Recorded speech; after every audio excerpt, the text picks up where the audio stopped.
नमस्कार, राधे राधे। जैसे कि आप सभी जानते हैं जन्माष्टमी आ रही है, तो आज हम उसी से रिलेटेड एक क्वेश्चन के बारे में चर्चा करना चाहते हैं।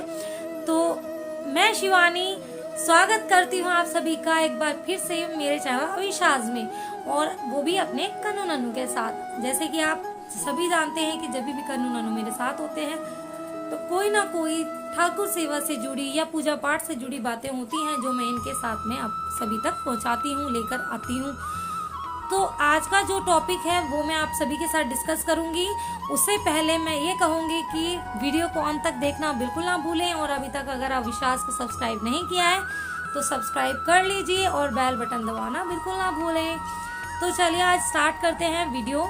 मेरे पास काफी एक क्वेश्चन आ रहा है कि दी हम 56 भोग लगाना चाहते हैं, 56 भोग कब लगाएं, कब सही समय है, कब सही मुहूर्त है, या क्या क्या होता है जो 56 भोग में लगाया जाता है।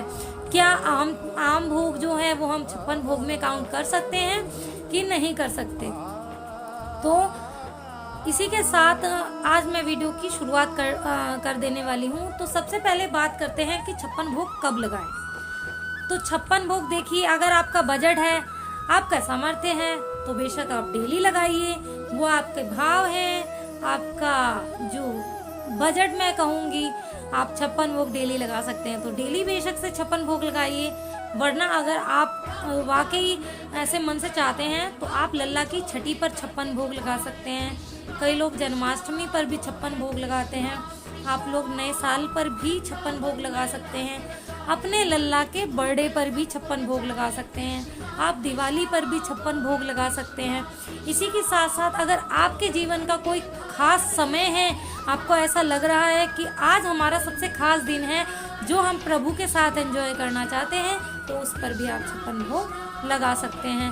और 56 भोग लगाने के लिए कोई दिक्कत नहीं होती। अब कई लोग कहते हैं कि हमने 56 भोग लगाया, उसने ऐसा कहा, उसने वैसा कहा, तो ऐसा कुछ नहीं है। पहली बात तो लोगों की बातों पे ना ही जाएं तो ही बढ़िया। आप अच्छा करेंगे, लोग जब भी बोलेंगे, आप बुरा करेंगे, लोग जब भी बोलेंगे। एक कहावत है, राजी हैं हम उसमें जिसमें तेरी रजा है, यानी कि जिसमें तेरी मर्जी है हम तो उसी में खुश है। जब आप जो काम करवाना चाहें, यहाँ यूं भी वाह वाह है, यहाँ यूं भी वाह वाह है। अगर आप कोई गलत काम करते तो लोग क्या बोलते हैं, वाह वाह क्या किया है। और वहीं आप कुछ अच्छी चीज करते हो, वाह भाई वाह क्या बात है, क्या ही कहने। तो ऐसा होता है। तो आप इस चीजों का विचार ना करते हुए बिल्कुल श्रद्धा भाव से 56 भोग लगाइए।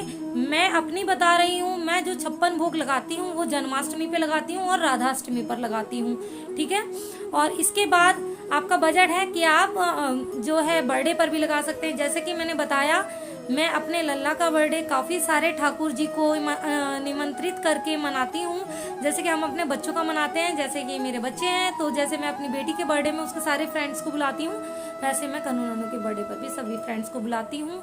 तो उसमें थोड़ा सा मुश्किल हो जाता है 56 भोग करना, तो मैं उसमें भी इस तरीके से भोग करती हूँ। जैसे 21 हो गया, 11 हो गया, वैसे 11 तो हुआ ही नहीं है, 21 मैं कम से कम भी रखती हूँ। तो आप शुभ घड़ी पे जो भोग है वो 5, 7, 11, 21, 31, 51, 101, 108, 251, 208 इस तरीके से आप कर सकते हैं आपके सामर्थ्य अनुसार। जरूरी नहीं है आप 56 ही भोग लगाएं, आप उससे ज्यादा भी लगा सकते हैं। और मैं अपना एक्सपीरियंस बताऊं तो जब मैंने पहली बार 56 भोग लगाया था तो मैं 56 भोग के जो भी भोग हैं वो मैं देख रही थी कि क्या क्या 56 भोग में होता है लल्ला के। लेकिन उसमें से कुछ ही चीजें जो मुझे पता थी, कुछ चीजें मुझे बिल्कुल नहीं पता थी। मैं आप सभी को सच्ची बता रही हूँ, कोई झूठ नहीं बोलना है यहाँ पर। जो पता था वो मैंने सोचा कि चलो ये लगाया जाएगा, लेकिन जो नहीं पता अब उसकी जगह पर क्या लगाया जाए। फिर मेरे अंदर से कहते हैं कि जो कान्हा है वो डायरेक्ट आकर तो कुछ नहीं बताते, आपके मन में एक सोच की उपज करते हैं, या आपको बच्चे के थ्रू संकेत देते हैं, आपको किसी और के थ्रू संकेत देते हैं। तो जो मेरे मन में ऐसा लग रहा था, पता नहीं मैं कैसे करूं, मैं कॉपी पेन पर लिखे जा रही थी कि कोई डिश ऐसी हो। फिर मैंने एक खुद से ही दिमाग लगाया कि जो हम लल्ला को डेली भोग दे रहे हैं वो भी तो भोग ही है। सिवाय लहसुन प्याज के, सिवाय मांसाहार के, हम मांस मदिरा के हम लल्ला को भोग लगा सकते हैं। तो मैंने वही सोचा।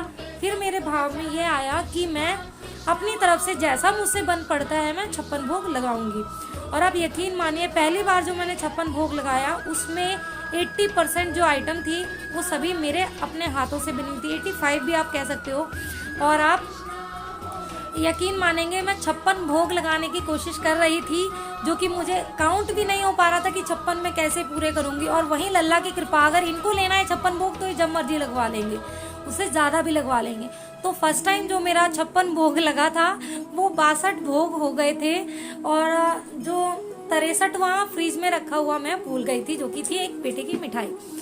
तो ऐसे ही हर बार मेरे साथ होता है कि जब भी मैं जितने भोग डिसाइड करती हूँ उससे ऊपर ही हो जाते हैं। अगर मैंने 101 भोग डिसाइड किए हैं तो वो 108 112 हो जाते हैं, हमेशा ही ऐसा होता है। अब कुछ लोग ये कहते हैं कि 56 भोग की तो ज़रूरत ही नहीं है प्रभु को रिझाने के लिए।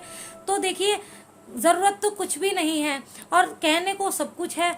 तो आप अपने सामर्थ्य अकॉर्डिंग करें। सबसे पहले तो मैं यही बात करूंगी, आपका अगर सामर्थ्य है तो आप बिल्कुल लगाइए। जब हम अपने पर खर्चा कर सकते हैं तो अपने प्रभु पे क्यों नहीं कर सकते। हम अपने लाली लिपस्टिक, अपने श्रृंगार में भी तो ध्यान देते हैं, अपने घरों की चीज़ों में भी तो ध्यान देते हैं, तो हम प्रभु में क्यों नहीं ध्यान देते।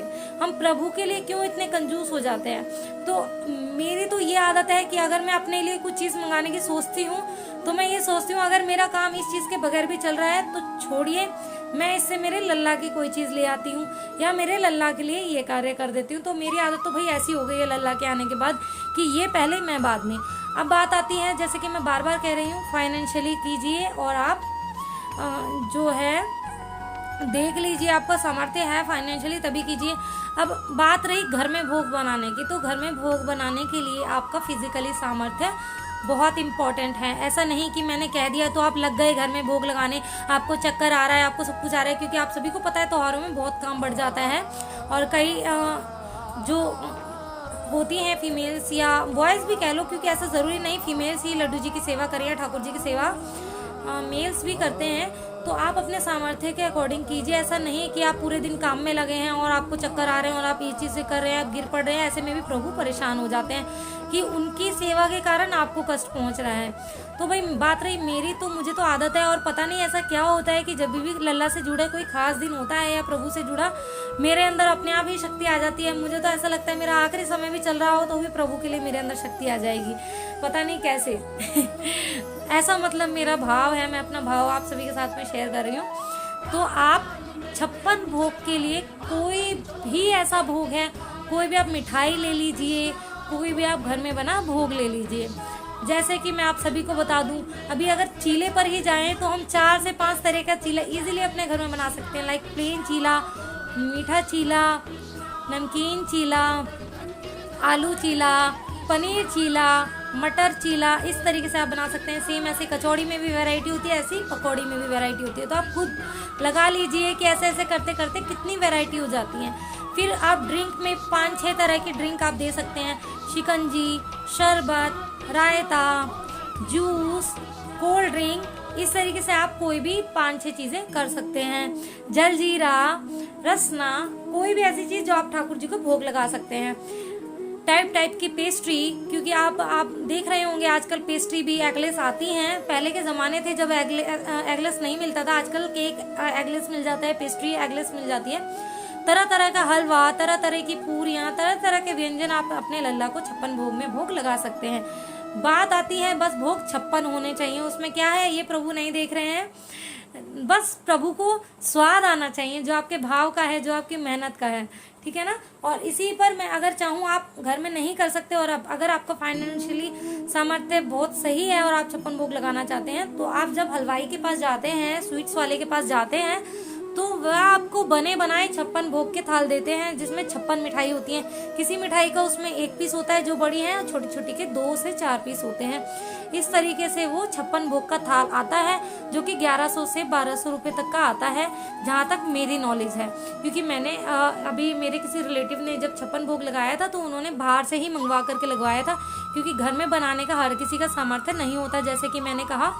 तो उन्होंने बाहर से मंगाया था और उनका कुछ 1100 कुछ करके आया था। और इसी पर ही मैं कहूँ फाइनेंशियली कंडीशन की तो आप ऐसा भी कर सकते हो, जैसे 2-4 जन मिल करके एक ही जगह किसी एक के घर पे जन्माष्टमी फंक्शन रख सकते हो और सभी लोग थोड़ा थोड़ा कंट्रीब्यूट करके और फेस्टिवल अच्छे से सेलिब्रेट कर सकते हो। इसी में सबके लाला को भी स्वाद आएगा और जब इतने सारे लाला, इतने सारे लोग होंगे तो अपने फ्रेंड्स के साथ, अपने रिलेटिव्स के साथ त्योहार का मजा दुगना चौगना हो जाता है। तो आशा करती हूँ आप सभी को ये वीडियो अच्छा लगा होगा और समझ भी आया होगा। और अगर इस वीडियो के बाद, पूरा देखने के बाद भी आपके मन में कोई सवाल है तो मुझे कमेंट बॉक्स में लिखना बिल्कुल ना भूलें। कोई सुझाव है तो कमेंट बॉक्स में लिखना बिल्कुल ना भूलें। मेरे 56 भोग का वीडियो आपको मेरे इंस्टाग्राम आईडी पर रील्स में मिल जाएगा कि अगर आप एग्जैक्ट भी 56 भोग लगाना चाहते हैं तो उसमें क्या क्या व्यंजन होते हैं। इसी के साथ राधे राधे। फिर से मैं शिवानी हाजिर होंगी आप सभी के साथ एक नई वीडियो को लेकर। बिहारी जी आप सब पर कृपा बरसाए।